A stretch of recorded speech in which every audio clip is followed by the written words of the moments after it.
Vamos lá, meus irmãos, nosso cantinho da leitura, livro Caminho, Verdade e Vida, capítulo 25, Tende calma, Emmanuel, Chico Xavier. E disse Jesus: mandai assentar os homens. Então, é muito interessante esse momento em que os discípulos estavam muito inquietos por causa da multidão. Lembra da multidão que seguia Jesus e que ele perguntou: afinal, que buscais?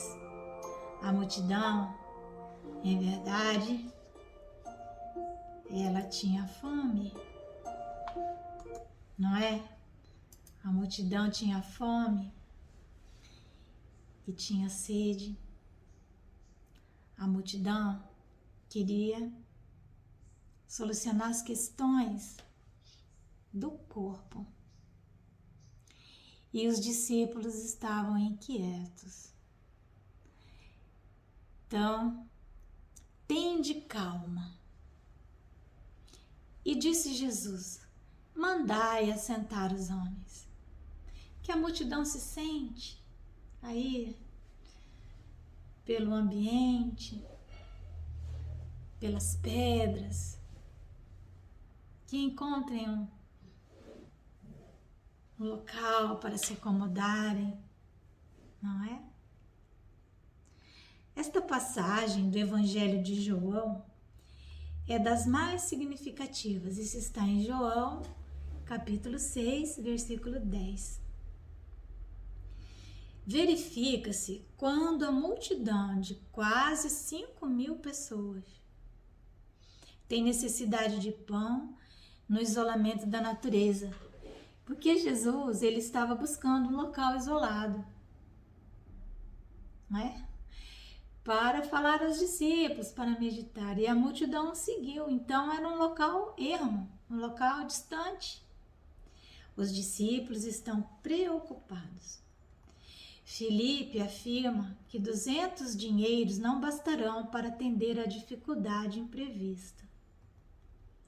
André conduz ao mestre um jovem que trazia consigo 5 pães de cevada e 2 peixes. Todos discutem, porque na hora que falta pão à mesa, na hora que a dificuldade entra pela porta, dizem que o amor sai correndo pela janela, não é?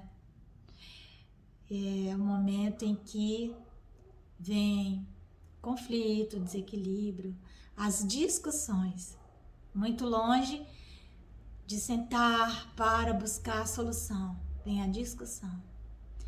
Jesus, entretanto, recebe a migalha, sem descrer de sua preciosa significação, e manda que todos se assentem. Pede que haja ordem, que se faça harmonia, e distribui o recurso com todos, maravilhosamente, miraculosamente, como se fosse um milagre. A grandeza da lição é profunda. Os homens, esfomeados de paz, reclamam a assistência do Cristo. Falam nele, suplicam-lhe socorro, aguardam-lhe as manifestações. Não conseguem, todavia, estabelecer a ordem em si mesmos para a recepção dos recursos celestes. Misturam Jesus com as suas imprecações, suas ansiedades loucas e seus desejos criminosos. Lembra qual é o nosso desejo? Qual é o nosso desejo essencial?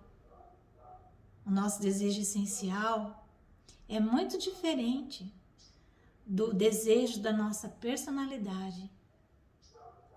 A personalidade, ela é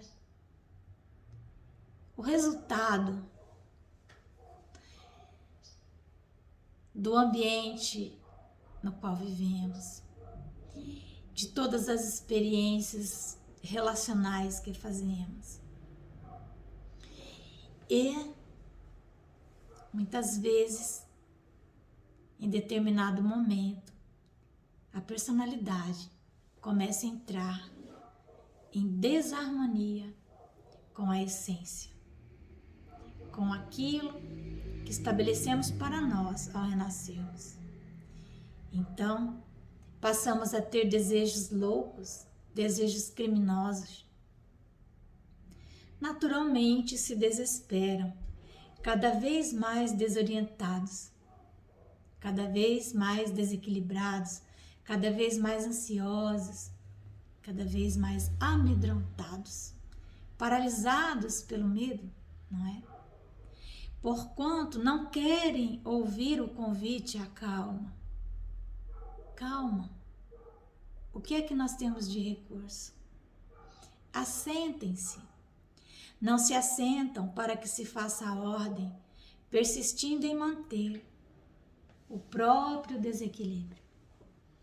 Então,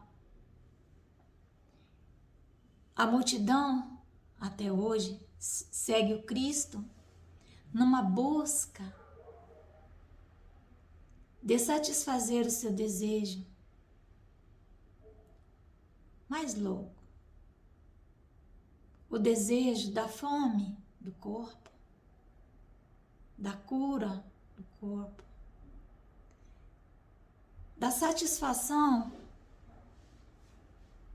dos desejos do corpo. Isso é que a multidão busca.